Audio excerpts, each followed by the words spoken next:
Assalamualaikum warahmatullahi wabarakatuh. Apa kabar sahabat podcast Inka Media? Mudah-mudahan semua dalam keadaan sehat, kuat, dan hebat. Amin ya robbal alamin. Kembali lagi kali ini bersama dengan Pak Rizky dalam episode podcast Cerdas, cerita anak berprestasi di sekolah, ruang berbagi cerita, inspirasi, dan perjalanan luar biasa anak-anak hebat di SD Insan Kamil. Tepuk tangan. Yeay. Masya Allah, tabarakallah.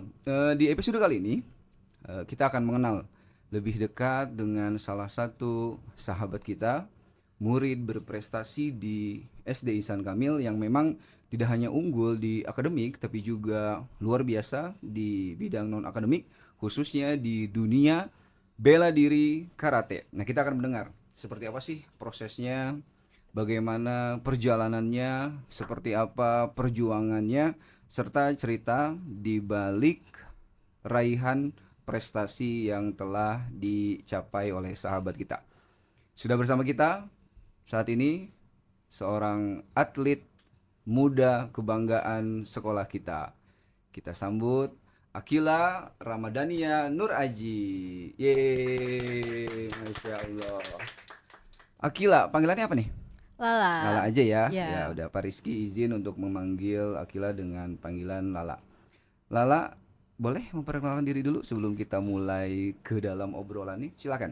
Halo semua, perkenalkan nama aku Akila Ramadhani Nuraji dari kelas A di SD Insan Kamil. Berarti sekarang Lala ini kelas 6, Ya, yaitu 6. kelas 6A. Ya, Wali kelasnya siapa? Bu Leli. Alhamdulillah. Soalnya Pak Rizky suka nanya nih ke anak-anak SD Ihsan Kamil atau ke alumni-alumni, tanya nih, masih kenal nggak sama guru-gurunya, masih kenal nggak siapa yang mengajarnya kan? Kalau Pak Rizky sendiri waktu itu ngajar Lala itu saat Lala kelas 2. Memang kebetulan kita Ya. tidak banyak bertemu karena pada saat itu pasca pandemi, kita masih PPKM, masih terbatas untuk bisa bertemu, artinya tidak banyak kita bisa belajar bersama-sama dengan teman-teman di sekolah. Tapi alhamdulillah tanpa terasa tiba-tiba kelas 6. Masya Allah, sudah berbeda, sudah makin tinggi, dan tentunya luar biasa pencapaian-pencapaian yang telah diraih oleh Lala. Lala, Lala ini adalah atlet karate Ya. ya. Ini kan banyak banget ya, apa namanya, cabang olahraga bela diri ya. Pertanyaannya, kenapa karate? Kenapa Lala suka karate? Pada awalnya tuh kan kakak saya ikut karate. Mm-mm. Terus kan saya harus menemani, terus Iya. harus nunggu dia sekitar lama pokoknya. Terus aku kan bosen. Terus kata ibu saya, udah ikut aja biar nggak bosen Mm-mm. gitu. Terus pas saya ikut, saya merasa nyaman. Apalagi Mm-mm. kan saya paling muda pas Iya. ikut. Terus kayak kakak-kakaknya pada main nama saya Mm. gitu. Terus saya merasa nyaman aja, akhirnya dilanjutin. Oh gitu. Kakak itu kakak Ihsanul Fikri ya namanya ya? Iya. Kakak juga adalah alumni dari SD Ihsan Kamil. Ya betul ya, itu Pak Rizky juga sempat mengajar kakak Fikri itu waktu di kelas 3. Ya, saya ingat Pak Rizky waktu di kelas 3, alhamdulillah. Jadi boleh dibilang nih, apa namanya, Lala ini ikut karate ini nggak sengaja gitu ya? Nggak Iya. sengaja gitu ya, tiba-tiba dalam tanda kutip nyemplung gitu kan, tiba-tiba, tapi suka dengan karate gitu ya? Suka. Suka, alhamdulillah, dengan karate. Masya Allah, tabarakallah. Nah, itu berarti pada saat itu Lala usia berapa? Usia 5 tahun. 5 tahun Iya. sudah tertarik dengan karate. Iya. Langsung latihan atau hanya pengen, aku coba-coba dulu aja deh gitu, atau Iya, gimana? coba-coba kayak Mm-mm. main-main gitu. Belum serius tentunya kan, namanya juga Belum. anak usia 5 tahun. Pastinya ketika mengikuti sesuatu karena mungkin awalnya suka, seneng, dan intinya memang pengennya main gitu ya. Iya. Mainnya tapi main yang terarah tentunya. Nah, itu dia. Itu sejak usia 5 tahun.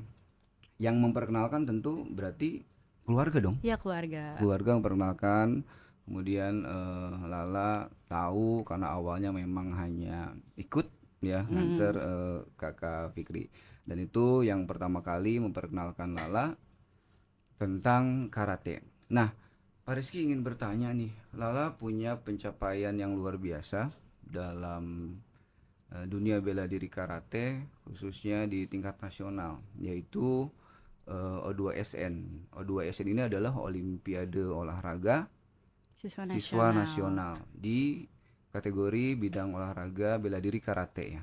Itu bisa diceritain nggak? Seperti apa sih awalnya dari mulai itu dari bawah berarti ya? Iya, Sebelum ke tingkat nasional itu dari mana dulu tuh awalnya? dari kecamatan. Kecamatan. Itu gimana awalnya tuh? Kan aku mulai ikut O2SN dari kelas 3. Kelas 3, oke. Iya. Mm-mm. Terus pas kelas 3 kan kecamatan, terus ke kota, alhamdulillah saya juara 1. Saat kelas 3. Kelas Ya, 3 tingkat kecamatan, kemudian lanjut ke tingkat kota. kota. Oke, masih kelas 3. Terus? Ya. Terus kan alhamdulillah di kota saya juara 1, Mm. tapi karena waktu itu ada kesalahan administrasi, jadi saya nggak bisa Administrasi, oke. lanjut ke tingkat provinsi. Apa itu masalahnya di mana pada saat itu? Karena waktu itu saya belum didaftarkan, Oh jadi nggak gitu. bisa Ya lanjut. ampun, Masya Allah bisa begitu ya. Kemudian dari situ terus Terus lanjut ke kelas di 4. kelas 4. Di kelas 4 ini tingkat berapa? Tingkat dari kecamatan Oh juga. masih di kecamatan. Masih. Iya itu. Dari kecamatan saya juara 1 alhamdulillah. Mm-mm. Terus lanjut ke kota saya juga juara 1. Lanjut ke provinsi. Tapi karena waktu di provinsi saya lah sedang sakit. Mm-mm. Jadi saya tapi tetap alhamdulillah saya dapat juara 3. Juara 3 dalam keadaan badan yang tidak fit karena pada saat itu sakit. Iya. Luar biasa, Masya Allah. Perjuangan yang memang benar-benar melelahkan ya. Walaupun keadaannya sakit, tapi Lala tetap memilih untuk berjuang saat itu kelas Kelas 4. 4. Kemudian ada lagi. Kelas Oke, 5. di kelas 5 Kelas 5 dari kecamatan juga. kecamatan. Kecamatan saya juara 1. Terus ke kota saya juga juara 1 alhamdulillah. Terus ke tingkat provinsi. Provinsi saya juara 2. Itu di tingkat provinsi sudah di kelas 5. Iya. Oke, terus Terus lanjut ke nasional. nasional. Saya dapat juara 3 alhamdulillah. Juara 3 pada saat itu. Lombanya itu seperti apa sih, lah? Tandingnya itu seperti apa? Em, Gimana nih? Kategori apa yang dinilai atau misalnya kita berhadapan satu sama lain ataukah ada hal lain yang dipertandingkan seperti itu? Kalau di karate, kalau kata itu suka main dua-dua, jadi kayak main sendiri. Nah, stop di sini. Kata itu apa? Kata itu kayak gerakan-gerakan. Kategori dalam tanding karate itu. Iya, ada kata, ada komite. Oke, itu apa tuh? Kalau komite itu Hmm. nyerang. Oh, menyerang gitu. Iya. Artinya mereka berhadapan. Iya, Lalu berhadapan. satu lawan satu gitu. Kalau kata nggak berhadapan. Oh, Kalau kalau kata hadapan tidak. menghadap wasit. Kalau kata itu seperti gerakan aja. Iya, Apa gerakan aja. koreo gitu seperti itu? Ya, koreo. Oke, itu kata berarti ya. Iya, Oke, kemudian yang tadi satu lagi, komite. komite itu tanding Menyerang. satu Iya, lawan satu. iya. Nah, Lala ada pada bagian kategori Kata. kata dan masuk di tingkat nasional dapat juara 3, Masya Allah hebat. Tepuk tangan dulu dong. Masya Allah luar biasa. Nah, itu pengalaman Lala dari mulai bawah tingkat kecamatan sampai dengan tingkat nasional dan dapat dari tingkat bawah tuh juara dan terus mewakili kan sampai akhirnya masuk ke tingkat nasional Lala mendapatkan juara 3. Ada lagi waktu itu padahal masih sempat sakit tapi masih bisa ikut ya bertanding dan memilih untuk berjuang gitu ya. Masya Allah. Nah, kalau tanding-tanding gitu suka gugup nggak sih, lah? Suka kayak Suka. nervous, Iya gitu. gugup. Heeh. Biasanya apa nih? Kalau Lala punya nggak dalam tanda kutip maksudnya ritual-ritual khusus gitu ya Iya. supaya kita nggak gugup nih gitu kan? Ada nggak sih caranya Lala sendiri gitu? Kalau biasanya saya suka sholat duha dulu kan. Sholat duha dulu, Masya Iya, Allah. Iya. terus kalau sebelum tanding atau pemanasan gitu, mama suka nyuruh aku buat jaga air wudhu. Iya, jadi supaya Iya. itu membantu kita ya. Artinya kita bisa lebih tenang, ya kan? Kita bisa lebih rileks dan tentu sebelum kita memulai aktivitas atau sebelum kita mulai tanding nih, kita mohon dulu nih, ya kan? Minta Iya. dulu nih sama Allah Subhanahu wa taala supaya diberikan ketenangan, diberikan keselamatan tentunya, ya dan juga diberikan kemenangan. Masya Allah, tabarakallah. Kamu pernah menghadapi beberapa lawan ya? Artinya beberapa yang mesti kamu hadapi. Ada nggak sih lah lawan-lawan yang menurut kamu nih ini kayaknya paling susah deh. Ini kayaknya paling berat deh gitu. Ada nggak lah? Dari awal mula saya ikut bertanding sampai sekarang, menurut saya kejuaraan yang paling susah lawannya itu ada di kejuaraan sirkuit Jabar. Itu apa tuh? Itu kejuaraan di seluruh Jawa Di Barat. seluruh Jawa Barat. Iya. Sistem tandingnya berhadapan atau? Koreo juga sama. Iya, koreo. Kata juga berarti ya. Kata. Oh gitu. Dan itu menurut Lala tuh dari pengalaman semua pertandingan Lala itu yang paling sulit, Iya, yang paling berat gitu. iya. Kenapa? Karena itu tuh jadi O2SN Hmm, O2SN juga pada tanding di situ yang sampai semuanya tingkat internasional juga ada ada. di situ. Ada. Dan Lala mungkin bisa lawan yang sudah sampai tingkat internasional ya. Bisa. Bisa. Dan itu yang menurut Lala kayaknya ini yang paling susah nih sepengalaman Iya. Lala bertanding itu ya. Wah luar biasa. Jadi lawannya sudah bervariasi sekali yang pernah dihadapi oleh Lala ya. Bukan hanya tingkat nasional tapi juga ada yang sampai tingkat mancanegara, tingkat Iya. internasional. Wah luar biasa. Nah ini kan Lala ini suka karate. Lala juga suka olahraga lain gak sih? Suka. Saya kadang-kadang kalau misalnya ada waktu luang suka berenang. Berenang juga Ya itu. berenang. Terus saya juga suka les beberapa musik. Musik juga. Musik. Lala senangnya bermain alat apa lah kalau di musik? Dulu saya pernah ikut biola, cuman Biola, oke. cuman sekarang piano. Piano, oh, masya Iya. Allah. Masih bisa, masih ingat tuh main biola. Dulu kan sempat biola kan main, masih Iya. bisa. Masih ada Dikit ya? Oh lah, dikit ya. dikit-dikit. Sekarang fokus di piano ya. Piano. Oh masya Allah. Saya Jadi juga vokal.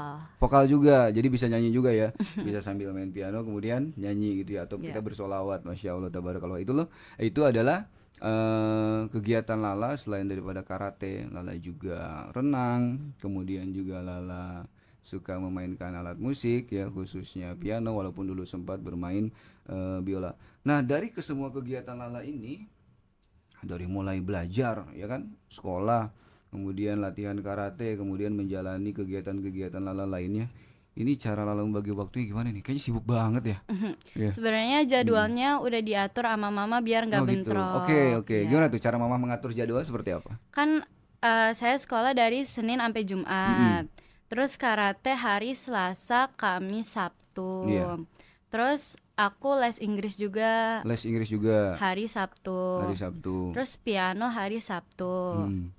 Terus aku les vokalnya hari Hari Jumat. Jumat iya. Terus aku les Les Tafis juga Tafis hari iya Senin sama Rabu. Senin dan Terus Rabu. kalau misalnya aku nggak capek Mm-mm. ada atau ada waktu luang, aku minggunya suka berenang. Minggu berenang jadi artinya satu pekan itu full Full, nggak ada kosong ya nggak ada. nggak capek nggak lah. Capek Capek sih. banget ya.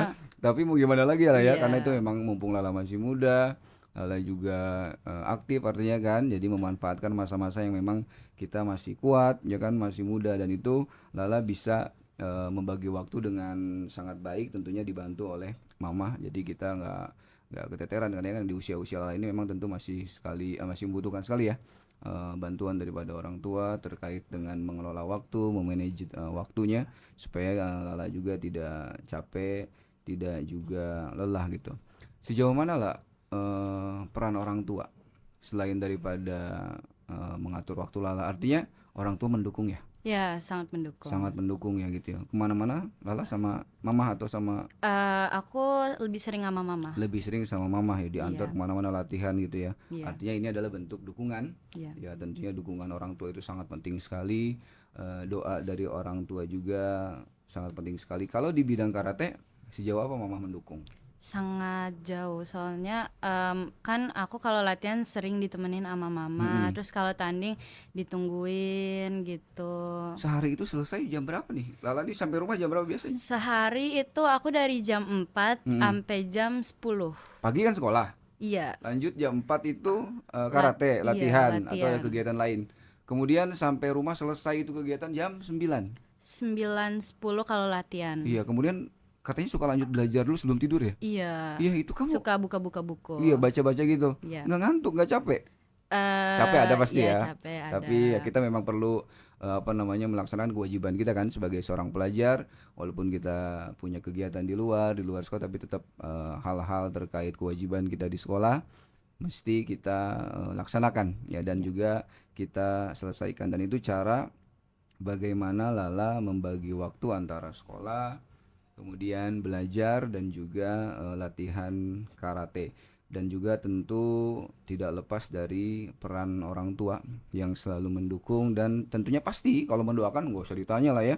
Pasti setiap sholat 5 waktu beliau selalu mendoakan, artinya bukan hanya berdoa tapi juga mendukung, berikhtiar penuh membersamai Lala. Lala, Pak Rizky juga suka sih olahraga gitu ya. Dan biasanya kalau kami para olahragawan gitu ya punya sosok-sosok panutan nih di bidang olahraga tersebut gitu ya. Misalnya Pak Rizky suka bola, Pak Rizky punya panutan di dunia sepak bola ataupun suka main volley, punya panutan di dunia volley. Lala sendiri di dunia karate punya panutan gak sih, Lala? Punya, ada satu atlet cewek Hmm, dari Jepang namanya oke. Rika Usami. Rika, Rika Usami. Usami siapa tuh dia? Dia tuh atlet dunia. Atlet dunia. Masih Ya, aktif sampai sekarang? enggak, udah pensiun. Sudah pensiun, Rika Usami atlet. Kenapa Lala suka sama Rika Usami? Nah, pada awalnya tuh kan kita Mm-mm. disuruh sama pelatih tuh kan cari role model Iya. gitu. Mm-mm. Terus kan aku lihat-lihat di YouTube, terus dia tuh munculnya paling atas. Oke. Terus pas aku nonton, ih kok rapi banget ya Mm-mm. gerakannya, terus kayak kenceng. Presisi gitu ya. Iya, terus dia juga suka dijulukin Queen of Kata. Queen of Kata, Iya, artinya ratunya kata gitu ya iya, untuk cabang kejuaraan di karate itu. Sehingga Lala suka dan pasti mencontoh ya iya, bagaimana Rika Usami melakukan gerakannya, iya, bagaimana menjaga presisinya dalam gerakan, dalam kategori kata tadi gitu ya. Jadi karena hal itulah Lala juga mengidolakan Rika Usami itu tadi iya. ya. Ada lain, ada yang lain selain itu. Itu aja Kalau sih. yang Lala tahu untuk atlet karate di Indonesia, Lala tahu nggak? Aku tahu, aku tahu. Tahu. Siapa yang Lala tahu? Ada Ziggy Zaresta. Masih aktif. Oh, Masih. masih aktif sampai sekarang gitu ya. Ya. Kemudian ada lagi yang Lala tahu. Krisda Kalau Putri. udah pernah ketemu sama Em, atlet-atlet pernah, nasional gitu. pernah. Apa rasanya tuh, lah? Karena Eh, kan tentu kita kan dia kan tuh pasti banyak pengalamannya ya di ya, tingkat nasional. Nah, itu ketika kita bertemu tuh ada perasaan seperti apa nih? Apakah aku pengen kayak dia nih gitu. ya Aku harus lebih baik dari dia nih gitu ya. Punya perasaan itu gak sih, lah? punya. Iya, kalau ketemu dengan idola kita atau senior-senior kita ya Hmm. di dunia karate.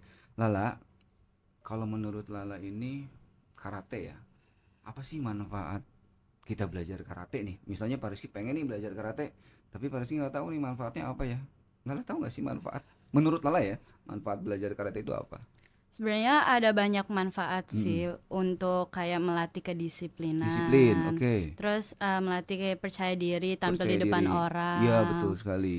terus melatih Apa fokus kita terjaga nggak sih? Iya, fokus. fokus kan pastinya tentunya ketika kita belajar karate dari para gerakannya, kemudian juga apalagi kalau tanding ya kan, kita tentu juga mesti fokus, dan itu melatih semua hal-hal yang memang bisa kita raih di dalam karate. Nah, Lala misalnya, bukan misalnya ya, harusnya ya, pastinya di SD Insan Kami ini nanti, karena kan Lala sekarang kelas 6 ya Ya, kan, kurang lebih kegiatan belajar mengajar efektif itu hanya 1 bulan lah. Ya 1 bulan lagi nih Lala belajar efektif. Selebihnya Lala mungkin akan ujian, ya kan, akan menghadapi ujian-ujian praktek. Nah, seandainya nanti ketika Lala lulus, ada adik-adikmu nih di kelas 5 sampai kelas 1 yang ingin mengikuti, melanjutkan ya tongkat estafet prestasi yang pernah Lala raih, ada pesan gak buat mereka? untuk adik-adik yang punya bakat di karate, jangan ragu untuk ikut. Kesempatan emas untuk mengukir prestasi. Oh, Masya Allah. Pak Rizky boleh tanya nggak, ini medali apa aja nih yang ada di sini? Kita tunjuk aja ya.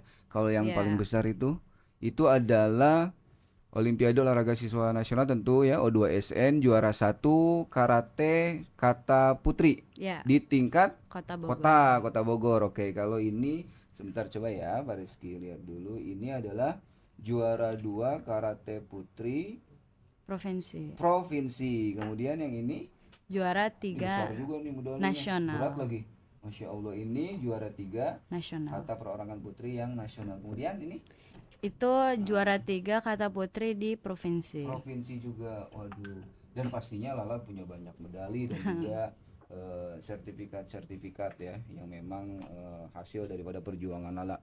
Ini hanya beberapa yang bisa kita angkat di podcast cerdas kali ini, tapi pastinya Lala juga di rumah banyak banget kayaknya nih medalinya gitu ya, bisa-bisa selemari gitu kan medali-medalinya. Wah, luar biasa, luar biasa. Masya Allah, tabarakallah. Ini adalah medali-medali yang memang pernah diraih oleh Lala selama pengalaman Lala bertanding di cabang olahraga khususnya karate. Nah, Lala ini nanti kan kelas 6 nih. Punya rencana masuk SMP mana, lah?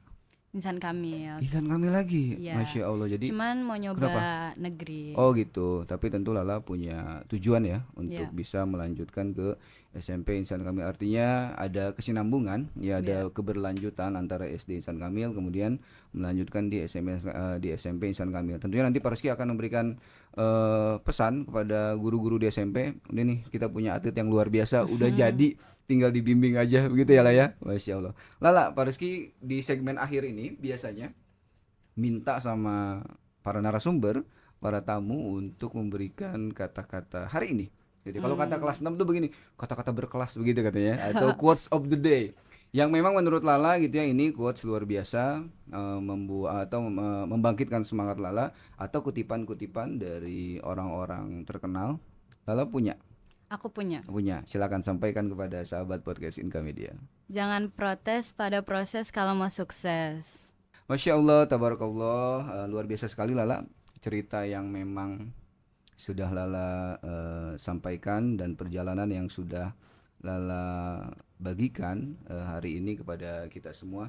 Dan dari obrolan ini kita bisa belajar dari Lala tentunya bahwa kesuksesan itu tidak ada yang instan ya lah. Prestasi itu tidak instan tapi lahir dari perjuangan, pengorbanan dan juga perjalanan yang luar biasa. Di dalamnya ada latihan, ya ada disiplin, walaupun capek tapi terus ya bergerak karena itu bagian daripada proses. Ada semangat, pantang menyerah, dan tentu yang paling penting adalah dukungan dan doa dari orang-orang terdekat ya.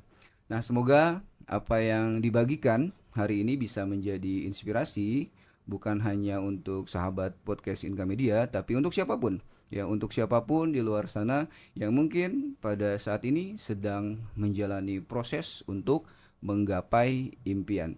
Lala, terima kasih banyak ya sudah mau Sama-sama. hadir, sudah berkenan untuk berbagi cerita di balik kesibukan Lala selain daripada belajar dan juga latihan. Ada event next? Sebetulnya ada minggu ini, cuman Ada aku pekan nggak ini. ikut. Oh gitu. Iya. Tapi Lala akan terus ya, akan terus ikut terlibat dalam kejuaraan-kejuaraan yang tentunya bisa mewakili daerah ataupun sekolah. Alhamdulillah Lala, Pak Rizky ingin menyampaikan satu hal kepada Lala, dan Pak Rizky ingin berbicara bukan sebagai MC tapi sebagai guru yang pernah mengajar Lala di kelas 2 ataupun sampai sekarang juga dari kelas 1 sampai dengan kelas 6. Lala adalah anak hebat. Lala juga ada di lingkungan yang hebat. Lala ada dalam keluarga yang hebat. Lala juga ada di sekolah yang hebat. Artinya ini akan menjadi modal besar Lala yang harus Lala syukuri, karena ini semua bisa atau mampu membawa Lala untuk meraih prestasi-prestasi di masa yang akan datang. Ya, terus berprestasi, tapi satu hal ini yang paling penting, tetaplah Rendah hati. rendah hati. Masya Allah, tabarakallah. Saya Pak Rizky, host daripada sahabat podcast Inka Media di episode podcast cerdas, cerita anak berprestasi di sekolah. Izin undur diri, izin pamit, sampai bertemu di episode hebat lainnya. Jangan sampai terlewatkan. Jadi nanti tetap tunggu dan saksikan episode apa selanjutnya yang akan kita bicarakan di podcast Inka Media. Terima kasih atas perhatiannya. Assalamualaikum warahmatullahi wabarakatuh.